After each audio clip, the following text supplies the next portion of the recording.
professeur Didier Raoult, quelle est l'évolution de l'épidémie actuellement? Quelle est sa place dans l'histoire des crises sanitaires?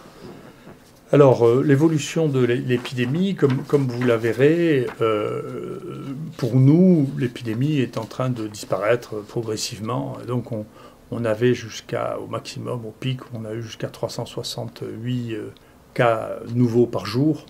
Et là, actuellement, on est plutôt dans la zone de 60-80 par jour. Donc, il y a une diminution très significative du nombre de cas détectés, et encore plus significative chez les gens qui viennent se faire détecter alors qu'ils sont asymptomatiques. Donc, il est possible, c'est une des possibilités que j'avais évoquées parmi d'autres, hein, que l'épidémie disparaisse au printemps et que d'ici quelques semaines, il n'y ait plus de cas pour des raisons qui sont extrêmement étranges, mais qui sont des choses qu'on a l'habitude de voir pour la plupart des maladies virales respiratoires. Donc c'est assez banal. Si on essaie de replacer ça dans le cadre des épidémies, des crises sanitaires, vous voyez, on peut mesurer les crises sanitaires avec ces images. Vous voyez les crises sanitaires d'été, vous vous rappelez la canicule de 2003, la canicule de 83 que j'ai vue, vous voyez que l'été, si vous surveillez au fur et à mesure, vous pouvez détecter les crises sanitaires très aisément. C'est une des propositions que j'avais fait quand j'avais fait un rapport au ministère de la Santé. Son cabinet, la DGS ne voulait pas en tenir compte et malheureusement c'est ce qu'il faut faire parce que ça permet de détecter les vraies crises sanitaires. Donc si on essaie de voir si actuellement la crise sanitaire a une incidence sur la mortalité en France, la réponse est non. Les crises sanitaires qui ont, pendant l'hiver, joué une différence significative sont en 97, 2000, 2009 et 2017. Mais on est très loin actuellement, si on cumule, vous voyez, les mois de décembre à mars, de la crise sanitaire de 2017, où il y avait eu énormément de grippe H3N2. Il se trouve que cette année, il y a eu beaucoup moins de grippe et beaucoup moins de VRS, ce qui fait que l'augmentation de la mortalité liée à ce nouveau virus n'est pas visible significativement dans l'ensemble de la population. Bien entendu, il y a d'autres phénomènes, c'est multifactoriel, mais on ne peut pas dire, c'est que j'ai horreur de prédire, mais quand même j'avais prédit que cette crise sanitaire ne modifierait pas l'espérance de vie des Français. C'est le cas, on fera les comptes, pas plus que d'ailleurs en Chine, 3000 ou 4000 morts ne modifient l'espérance de vie des 1,3 ou 4 milliards de Chinois dans l'année. C'est pas vrai. Donc c'est, encore une fois, c'est bien de faire face aux crises sanitaires, de les gérer. Il faut les gérer sans angoisse, sans inquiétude, en étant le plus professionnel possible, en gérant les choses au coup à coup, en essayant de diagnostiquer, isoler et traiter les malades pour éviter qu'il y ait plus de morts qu'ailleurs. Voilà. Et donc ça, c'est un point qui me paraît très important. Sur le plan du traitement, où en êtes-vous? Sur le plan du traitement, nous, on est très contents. On est maintenant, ce qui est souvent le cas, quand on s'attaque à un problème, on a très généralement, rapidement, la plus grande série mondiale. Donc c'est le cas de pratiquement toutes les maladies sur lesquelles on s'est attaqué. Il y en a une dizaine comme ça, dans lesquelles on a la plus grande série de malades mondiales. Voilà. Et donc je pense que sur le Covid, on arrive maintenant probablement à avoir la plus grande série mondiale dans un seul centre, avec... donc ici, on a testé 76 000 sérums de 32 000 patients. 4 296 étaient positifs. On a traité ici à l'IHU Méditerranée infection plus de 3 000 personnes. 2 600 ont été traités par notre protocole hydroxychloroquine plus azithromycine, dont 10 sont morts, c'est-à-dire on confirme qu'on a une mortalité qui est inférieure à 0,5% pour l'instant, ce qui est un des résultats, ou le résultat le plus spectaculaire actuellement au monde. Voilà, donc on est très content.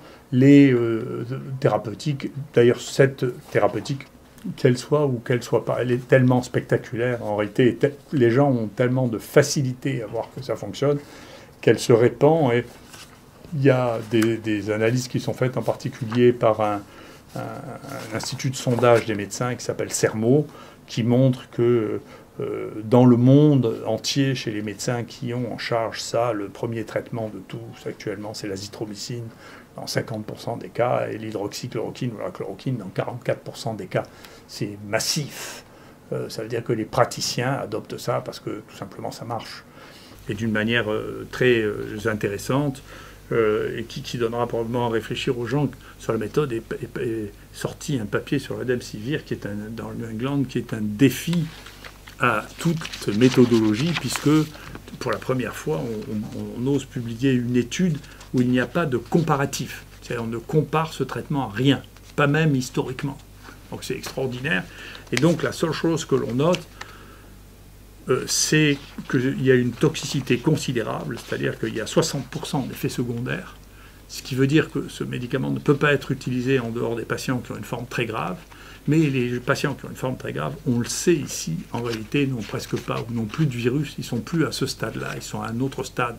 Ce qui veut dire que si ce médicament ne peut pas être donné à d'autres patients que les patients qui ont une forme très grave, et que dans les formes très graves, il ne sert à rien, le débat va petit à petit se réduire, puisque l'autre médicament qui était proposé aussi dans le bras Discovery, Cefidovir, a montré qu'il était totalement inefficace dans la même indication, ce qui veut dire quand même le paysage va s'éclairer sur les molécules qu'on peut vraiment utiliser et quand est-ce qu'on peut les utiliser. Donc quand les formes sont à ce stade de réanimation, en réalité, les antiviraux auront une activité relativement modeste parce qu'il y a très peu de virus. C'est notre expérience. On a même eu des patients qui étaient morts et qui n'avaient plus aucun virus.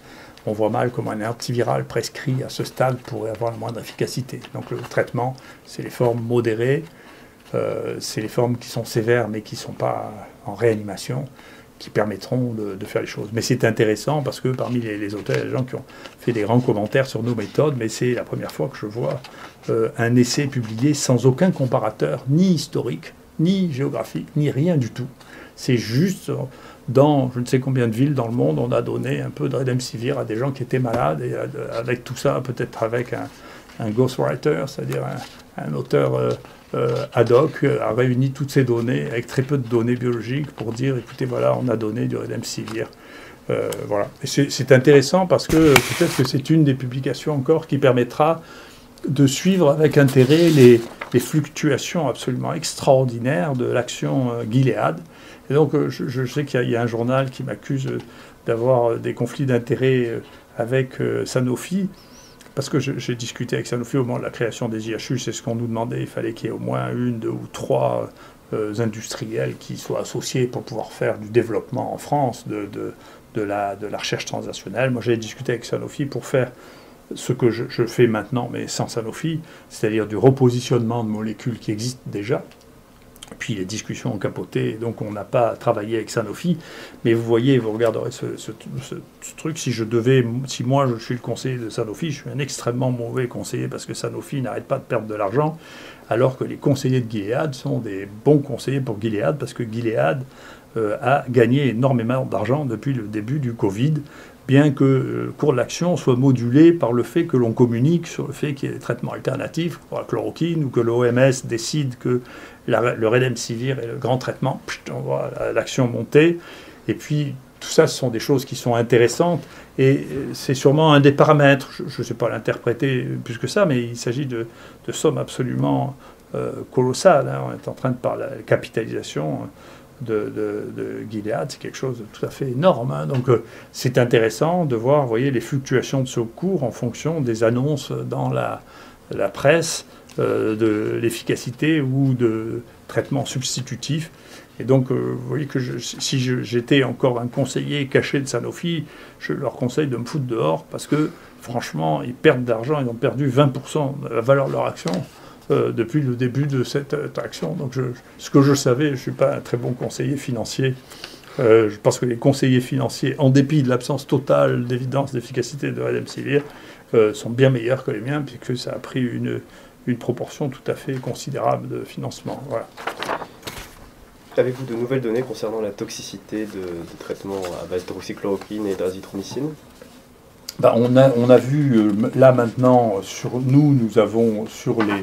Alors, on fait ça, bien entendu, avec nos amis cardiologues. Il y a quelques personnes dont ils nous ont dit, écoutez, ceux-là, on préférait que vous ne les traitiez pas. On ne les traite pas. Ça ne représente pas grand monde, mais ce n'est pas la peine de prendre des risques qui sont inutiles. Et deuxièmement, sur les 2600 que nous avons inclus, nous n'avons eu aucun problème, ça commence à faire beaucoup quand même, 2600. Donc je pense que, vous savez, tous ces débats au début, quand on commence, moi je continue à penser que le premier travail qu'on faisait méthodologiquement, rien à voir avec celui de New England, il y avait un groupe extérieur géographique qui était Nice, il y avait la comparaison, il y avait un point de comparaison qui était le portage viral, alors que dans le papier de New England, il n'y a aucun point de comparaison. Bon, on ne regarde pas la guérison, on ne regarde pas ni clinique ni viral. Et puis il y avait une comparaison interne entre hydroxychloroquine et hydroxychloroquine plus azithromycine.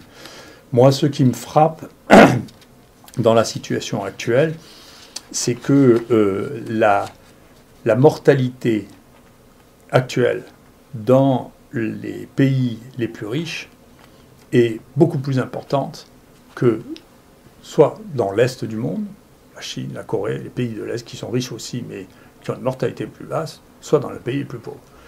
Et donc on finit par se demander si avoir une industrie avec des médicaments extrêmement nouveaux est devenu un avantage ou un inconvénient dans ces conditions. C'est-à-dire que les gens en Afrique, ils n'ont pas beaucoup de choix, donc pour eux, ça ne leur pose pas beaucoup de problème de prendre du Plaquenil et de l'azithromycine, ça ne coûte rien.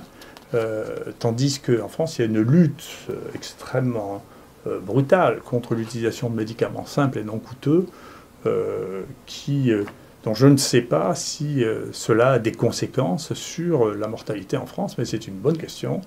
Et en tout cas, nous, quand on voit la différence de mortalité à Marseille comparée à des autres sites en France avec une population et un état de l'épidémie comparable, on peut franchement se poser la question de savoir si c'est mieux de prendre des vieux médicaments qui marchent ou des nouveaux médicaments dont on n'est pas sûr qu'ils marchent et dont on sait qu'ils ont des complications et des effets secondaires très importants. Merci.